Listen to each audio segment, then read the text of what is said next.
Pernah tak anda terfikir secara logik, makin banyak ciri pada sebuah skuter, makin beratlah jadinya?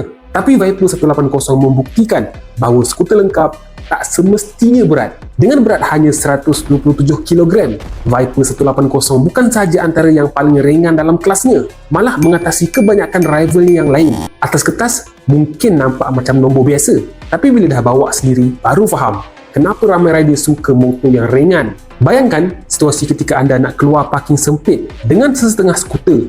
Nak keluar tu rasa macam tengah buat deadlift kat gym. Tapi dengan Viper 180, tolak sikit, terus settle. Lagi menarik, walaupun hadir dengan bermacam-macam feature, berat keseluruhan masih kekal pada 127 kg sahaja. Hasilnya, skuter ini terasa lebih ringan ketika mencelah trafik. Nak buat tight U-turn ataupun nak menolak motosikal ketika parking sangatlah mudah. Dan jangan risau, ringan bukan bermaksud melayang. Bila masuk highway, beratnya masih cukup untuk memberi rasa stabil dan yakin ketika cruising. Tak adalah setiap kali lori lalu sebelah, terus rasa macam ada magnet tengah tarik anda. Ditambah dengan wheelbase yang panjang dan tayar yang lebar, pasti tunggangan anda terasa lebih planted ketika di atas highway.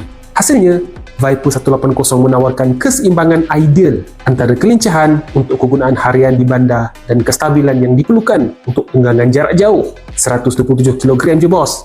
Skuter ringan, spek padu, poket pun tak rabak, baru sur nak meluncur. Penunggang berusia 30-an ke atas yang mahukan reka bentuk lebih matang dan berkarakter pasti menggemari reka bentuk Viper ni. Harga asas untuk Viper 180 hanyalah RM8,988, tidak termasuk cukai jalan dan insurans. Jom sama-sama layari www.habeta.com.my untuk info lanjut.